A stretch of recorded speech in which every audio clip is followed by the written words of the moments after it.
Welcome to ISS. I'm Ben Barry and I'm the land warfare expert here.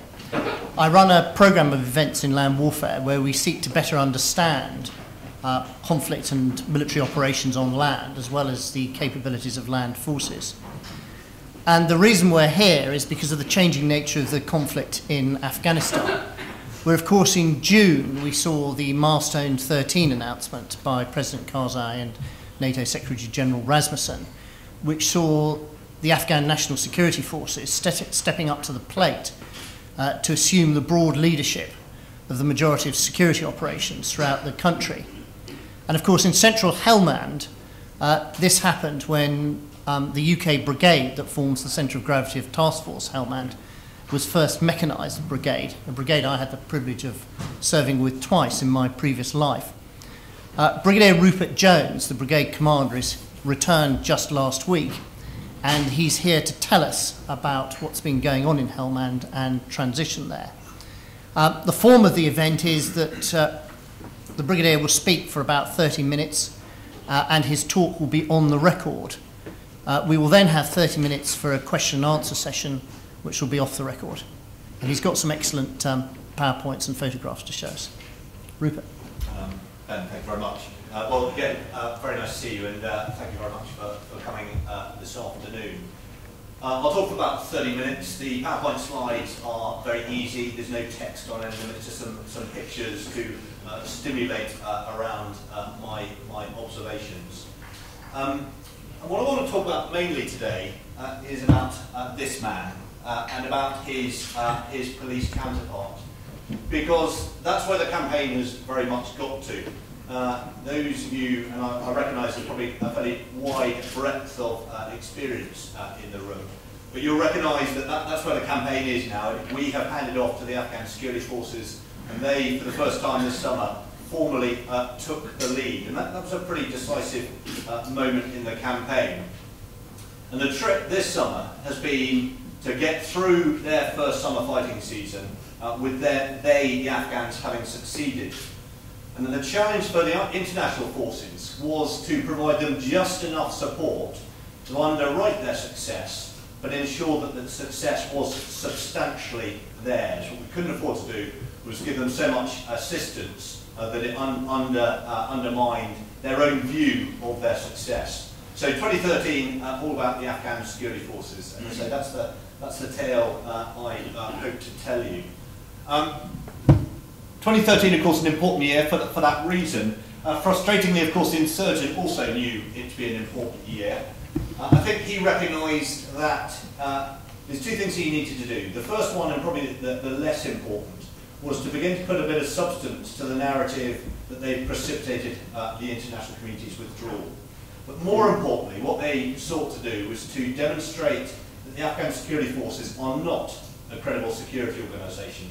Important they do that in 2013, because they leave it until 2014, then you've had a whole year in which those Afghan security forces have begun to build up the credibility and self-belief that they can do the job of providing security. And what we saw, that I'm very aware, the majority will be very familiar with that little bit of geography, central Helmand. And just for orientation, you know, is that going to work here? No, I don't think it's quite got the power. The black line around the outside, that's the three central districts in Helmand that UK forces are now responsible for, with the Americans responsible for the rest of the province. The Americans having the bulk of the geography, but the Task Force Helmand having the bulk of the people. Where you can see all the red routes and the red lines, that's essentially where the bulk of the people live. And what we saw this summer was a pretty mature attempt by the insurgency to achieve those things I just described to you. And they did some quite mature things. So they concentrated their forces in a way that I don't think we've seen that much in the past. Really very deliberate offensives, rather than just harassing all around the province. Offensives against the Afghan security forces. Elsewhere in the country, but clearly my interest in Helmand. And they did that in two significant areas. Firstly, in that purple box, again, forgive my pointer, where it says Radar, which is a little operations box which the Americans run. A big offensive there. Those who know the ground, the Lower Garesh Valley. A big offensive in the Lower Garesh Valley at the start of the summer. and then a second, which was thwarted, and then the second offensive came up in Sangin, of course, an iconic place for everybody, and I think they sought to exploit the iconic nature of Sangin. Big offensive into Sangin, and I'll return to that later. We might pick it up in questions. And the question for everybody was then, where was the next offensive going to come? And we all assumed it was going to come in Marja, down just to the south of the Task Force Helmand area. And the interesting thing is that the offensive never came. Time drifted by and the offensive never came. And I'll come back to why that might be in a minute. But the nature of the threat had developed.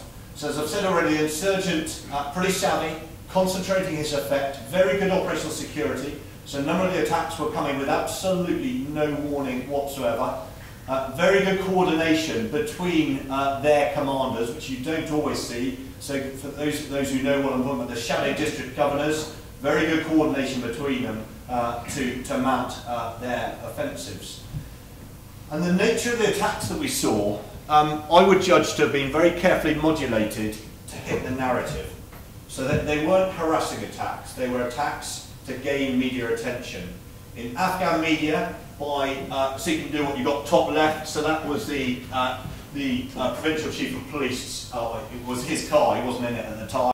So targeting key players to get local and national media coverage, hit the roots, which again impacts on people's perceptions of their security, and again generate local media coverage. And then do the same to international forces. So what you've got bottom left and right are both suicide attacks. Bottom right is against the Georgians, bottom left is against us. Bottom left didn't have any effect on us. Bottom right, the Georgians had 10 killed and 59 wounded in 2 suicide attacks against their bases. Of course, that is very definitely focused at generating international media coverage. Of course, they picked slightly the wrong country in the Georgians, because the Georgians are pretty resilient to that sort of thing, as their defence minister pointed out in no uncertain terms. But an attack like that against a British base or an American base, I think would hurt quite substantially in narrative terms.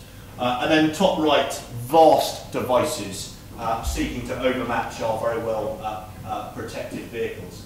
Again, to my mind, very much focused on the narrative.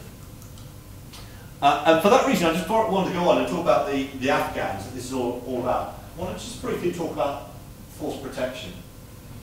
Because unless you protect the force, increasingly, we as commanders will find our freedoms constrained, and not unreasonably. Because the Afghans are in the lead, there is a not unreasonable expectation that our own casualty numbers will come down. You know how much work has been done over recent years to protect our force better. And one area that we just had to do a little bit more was about protecting our bases. Because as ever, attack and defence is about a cycle, and the insurgent, he developed a pretty effective method with these very, very large suicide devices against our bases. And top left there, you've got one of our bases, it's a base called Sturga 2. That's what it looked like at the start of the summer. By the end of the summer, it had been completely knocked down, rebuilt, repositioned about 100 yards away. And what it looks like now is something that Vauban would have recognised centuries ago. A properly defended citadel with standoff, clean, defendable lines, where some of our bases have grown up over time in a slightly irregular manner, were quite difficult to defend, and were arguably a little bit vulnerable to these very large devices. A base on the right is pretty well protected against very large devices. And I show the photo of the guy bottom right.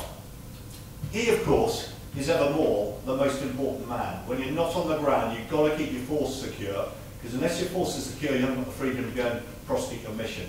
So when you're not doing anything else, he is the most important man. Those of you who've done this sort of job in the past will know that soldiers talk about going on stag, and it's deemed to be the most interesting or least interesting job that they do. In many ways, it's the most important job that he does. He, connected to his commander in the operations room, who's fighting all the sensors to keep that base secure, such that you can do your job. So let's go back to these people, because this is where the story really is for this summer. The Afghan National Security Forces. Of course, we've been working with for 8 years. So what happened this year? Well, I think the first thing to say is that they were significantly tested by the insurgent, not just in central Helmand, but more widely. But critically, they stood their ground. You know, where they suffered reverses, they were able to retake the initiative very, very quickly. And I mentioned earlier that the third biggest offensive by the insurgents in Marja never came. Why didn't it never come? Because he held his ground and he held the initiative.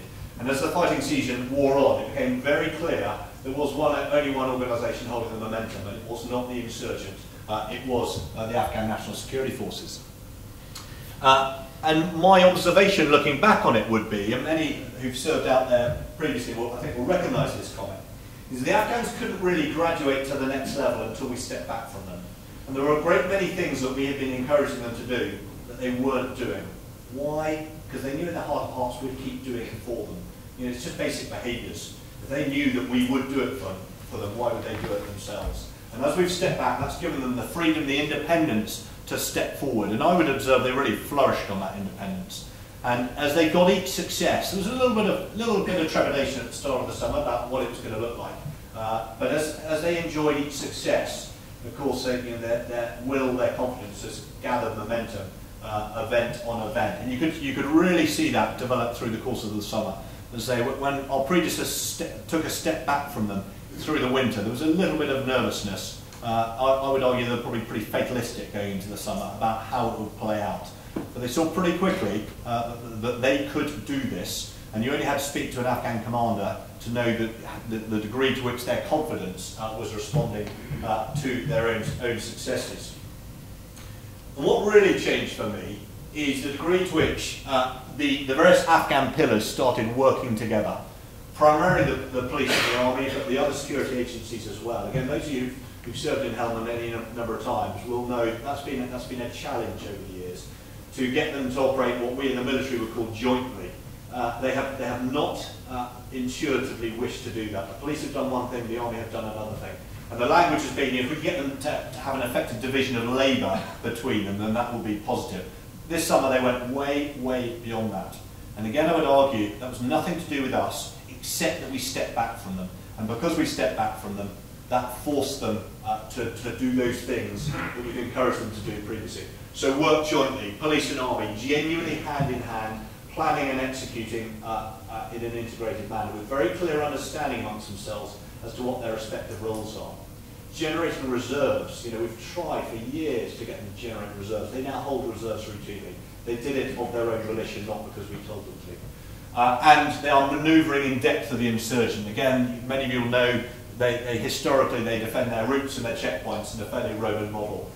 They now, in central Helmand at any rate, are manoeuvring in depth of the insurgent and operating at a really pretty high tempo in intelligence-led operations. And again, they did that of their own volition, not because we encouraged them to. So I think that's a really quite encouraging story. They know how well they've done this summer. They genuinely know. So I'll just touch on the army and then the police in quick succession. The army, many of you will know, we've been working with 3rd Brigade, 215 Corps in Central Helmand for all our time in Helmand. They should be good now. You know, they've had 7-8 years of attention of the British Army, and I can tell you they are good. They really, really are. And they're better than we thought they were, considerably better than we thought they were. And their trade test, I would argue, came in Sangin in the middle part of the summer, which some of you will know that there was an issue going on in Sangin. I touched on earlier that the offensive took place. And if I'm honest, the Afghan security forces got themselves a bit bogged down in Sangin, not because of any lack of capability, but because the jointery I described wasn't happening in Sangin. There's too much infighting going on. They couldn't get on and just deal with the insurgency. And they did what a mature security organisation would do. They therefore reinforced. They brought in a brigade from elsewhere in the Corps, in our case 3rd Brigade, and they brought in policemen from other districts, again, to reinforce and try and unpick the problem. 3rd Brigade went up there, and the brigade commander, many of you will know, General Shiran-Shah, who's now moved on, was adamant he was going to lay on a masterclass of just how good his brigade was. And he did just that. He cleared through objectives that had been held by the insurgent for 6 years, and he went straight through them, and any Western soldier would have been proud of operating the way his brigade performed in Sangin. I mean that very genuinely. He pulled together all the instruments of operations, the orchestra, pulled them all together. Artillery, his own forces, the mobile strike force, that's the force to the bottom there, firing them in, assaulting in on objectives, explosive method of entry, clearing these objectives, then bringing their artillery to fire in depth and rolling on to the next objective. Genuinely impressive, impressive display of combined arms manoeuvre. And I think, you know, our advisors who were with them, and all the advisors provided was very limited medical casualty evacuation support. Their conclusion was that when the Afghans want to, they can. The question is, do they want to? But if they want to clear an objective, they are a highly effective force. Again, another interesting example is the artillery, top right. And many of you will know that the story of trying to train them in their use of the artillery has been a slightly frustrating journey, is probably the best way of describing it. If you'd seen them in Sangin, you'd have wondered what that had all been about. Because they wanted to do this without our support. They knew our precision fires were there if they really needed it. They wanted to demonstrate how good they were, and they did. And the use of artillery was highly impressive. Absolutely no support from us at all. The police. Again, many of you will know the police have made really good progress in the last couple of years. Of course, they're not perfect. Nobody's claiming they are. But they've made huge progress in the last couple of years. They've never had the dependency on ISAF that the Army have arguably had. They deliver security that is appropriate to Helmand. For the bulk of the population, they don't see the Army day to day, because the Army is on the periphery of the built-up areas. It's the police who are delivering them security. The statistic that I find really interesting, many of you will know that the Helmand PRT, the Provincial Reconstruction Team, have run polling data for the last 4 years or so. And one of the questions they've asked year on year is about, you know, your satisfaction, essentially, in certain organisations, be that tribal elders, the governors, or in this case, the police. The police in Central Helmand get a 90% approval rating. Now, you won't find many of our police forces that get a 90% approval rating. Now, of course, that doesn't mean they're better than our police, far from it. But what it does tell you is they're giving a sort of security that is appropriate for Afghanistan. That the people accept that the taxation, open brackets, corruption, they have to pay is worth paying for the security they get in return. And I think that's encouraging. You know, that they genuinely have an acceptable level of trust in their police. And the police are giving them security, and they are giving in places what we would recognise to be something approaching community policing. And I mean that genuinely. And again, I think that's very significant progress. Now, as I come on to the minute, I'm not suggesting for a moment we're in the sunny uplands, far from it. So what we did this summer is we stepped right back from the Afghans. We would still go on the ground with them. I've used an army example. We would still go on the ground with them and provide them what we call the enablers when they really need it. Many of you will know we talk about the big 5 enablers, and that's broadly what the big 5 are. The police, I should say, virtually never request our assistance anymore.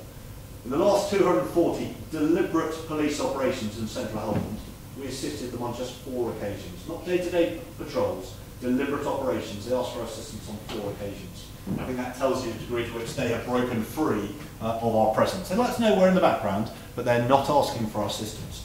On the Army side, so you know, these are the 5 things that we might still provide them. Counter-improvised explosive device, we don't assist them at all. When we go on the ground with the Afghans, we're relying on their counter-IED support, not the other way around. Quick reaction force. Well, you know, when they talk about they're wanting a quick reaction force, that's what they mean. They really want an Apache to come in and provide them fire support. What will they do when that Apache's not there? Well, they'll use their ground-based reaction forces in US Humvee vehicles, and they can operate without our reaction forces. Surveillance. We've exposed to them, you know, pretty exquisite 21st century technology that we and the Americans bring. They enjoy drawing off that technology, but they don't rely on it.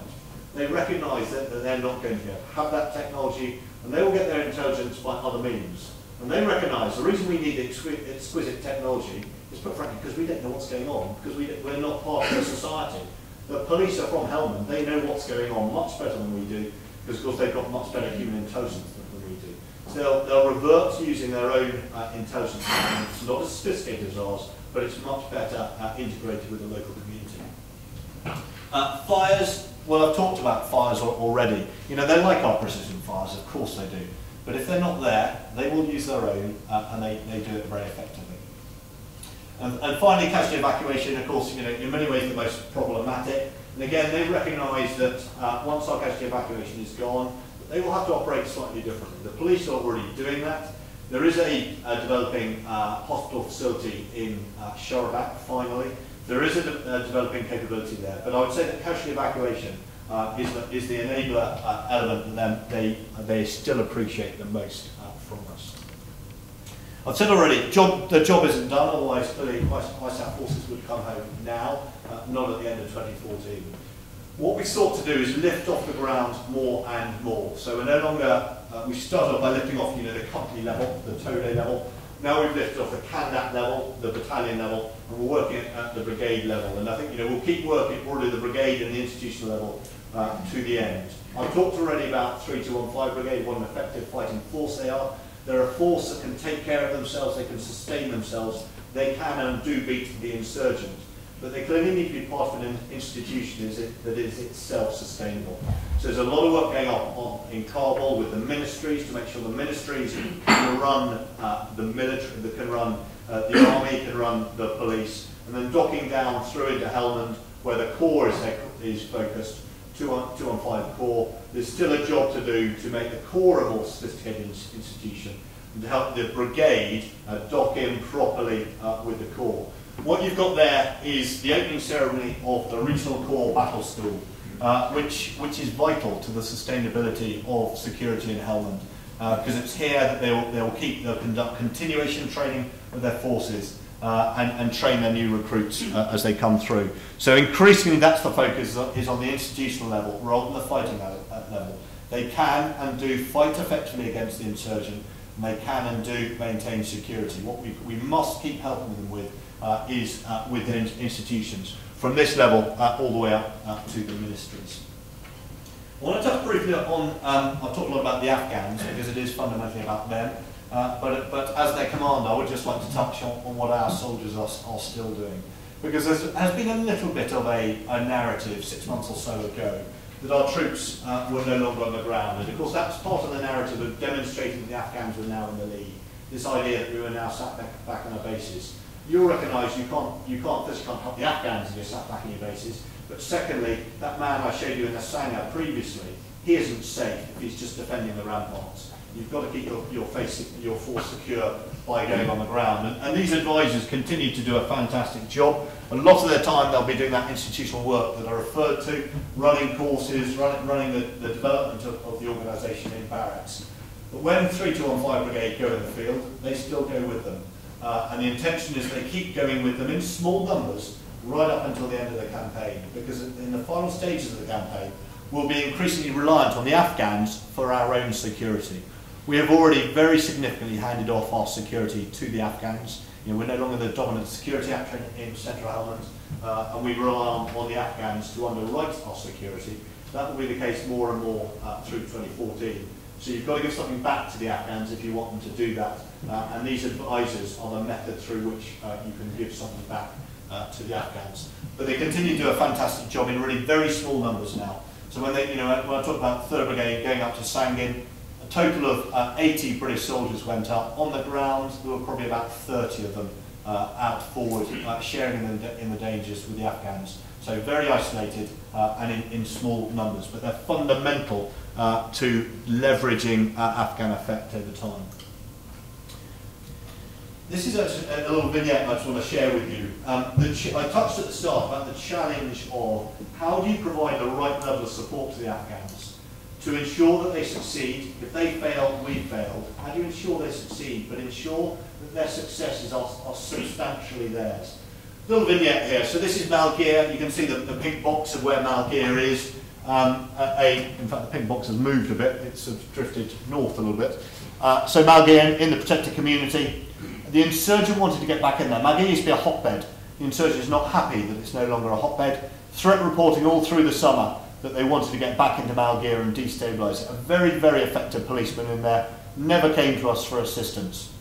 We've got a base that looks down into Malgir, and on the 30th of August, this threat reporting that had been coming for all summer came to pass.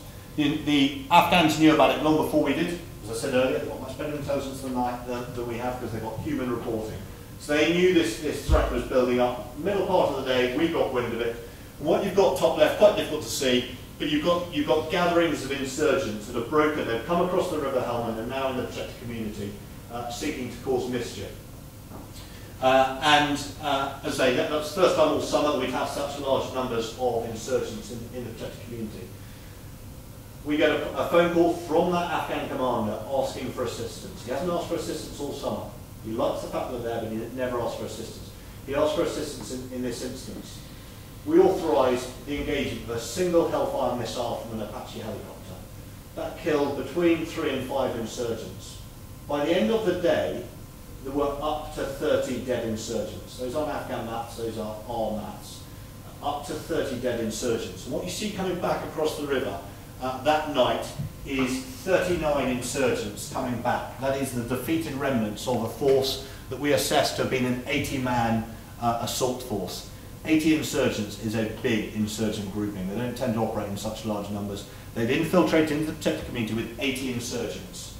We had intervened light and early, as the slide says, with a single missile, and then we backed off. And you could literally, in the minutes that followed that missile, you saw the police and the army assault into the insurgents.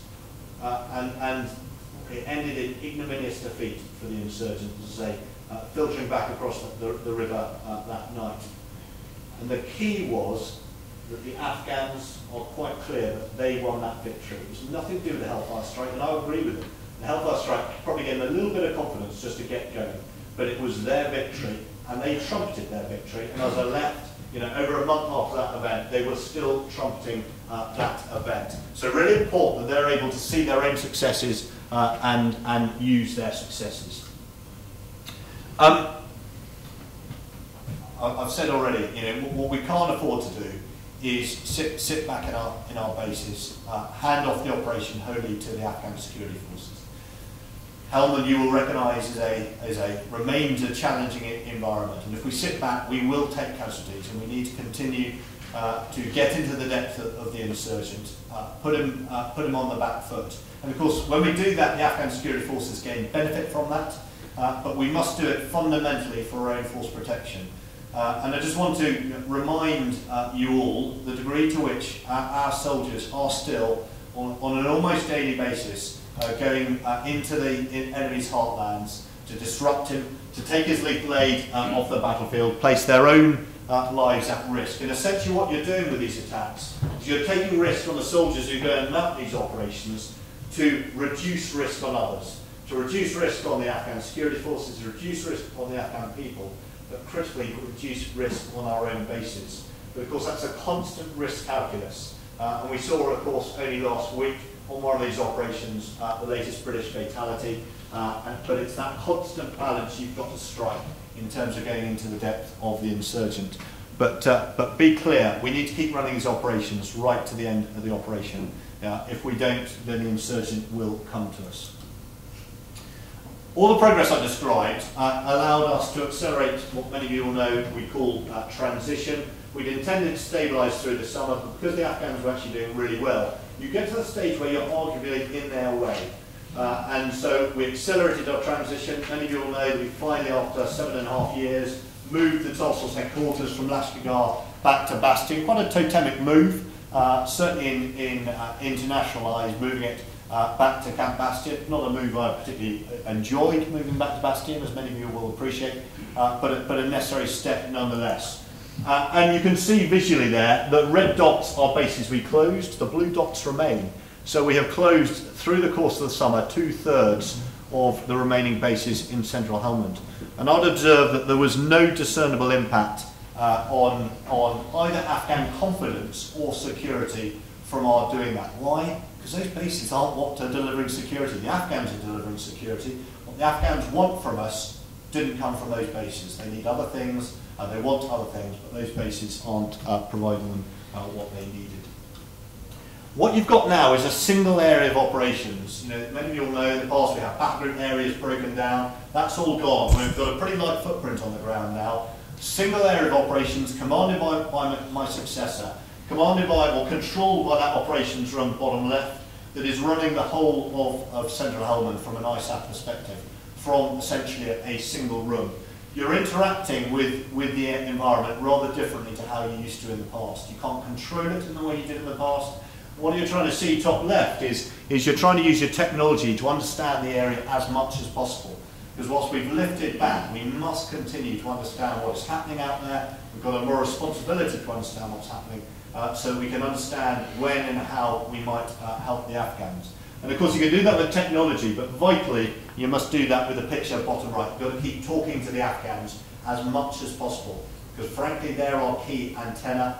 They know what's going on much better than we do. They've got a vested interest in this thing working, and they will tell you if things are going awry. But you've got to maintain your situational awareness in a way that's very different to how we've done it previously, because our footprint is much reduced. I think this is my second last slide. This is a really good vignette. This was just before we came home. You can't see the people very clearly, but this is over some of our surveillance equipment. What you've got top left, this is a place called Alakozai, just outside Lashkargah, a relatively contested area with a line of police checkpoints. What you've got top left is a group of insurgents, top left and top right, preparing, it's just after first light, ready to attack the police. It transpired there were about 60 insurgents, again that's a pretty large grouping. And what they were seeking to do was overrun some police checkpoints. They'd succeeded in doing that earlier in the summer. They'd subsequently lost them, but they had demonstrated they could overrun checkpoints. What you've got going on bottom left, again quite difficult to see, you've got the insurgents about an hour later withdrawing at speed. On the left you can see them in motorbikes. They have been resisted by the police, not by the army, by the Afghan police. They've sought to overrun checkpoints, they've sought to surprise them just after first light, and they've been properly defeated, and they're heading off to count their losses. We ISAF did nothing except watch it. And again, you know what that does? It demonstrates their capability, but it's vital to their confidence, because this is, you know, you all know, warfare is a human activity, it's about confidence. And the Afghans are increasingly confident, because they see day in, day out, off the back of an incident like this, that they are capable of doing the job. This is my second last slide. I want to really finish just by talking about this man briefly, if I may. Many of you have had the privilege of commanding him and his colleagues on operations in the past. It was my great privilege to command the task force over the last 6 months. He is an exceptionally capable soldier. He's extremely well equipped. Is he a reservist? Is he a regular? I don't know, because he's doing the same job and they're doing it just as well as each other. Extremely well prepared, very, very well trained, and he's a very, very mature soldier. If he hasn't been to theatre before, his commanders have. They've got a huge amount of experience about the environment I just described. It's a very complicated operating environment. He's not in control. It's a very uncomfortable environment because he's not in control. And it requires him to make some very, very difficult judgments on a minute-by-minute basis. And he can make those judgments because he's very mature, and he's part of an army that I would argue is also now very mature to fight the campaign that it's fighting, in a way that arguably it wasn't in the past. But institutionally, I would observe it's a very, very sophisticated force that we put into the field today.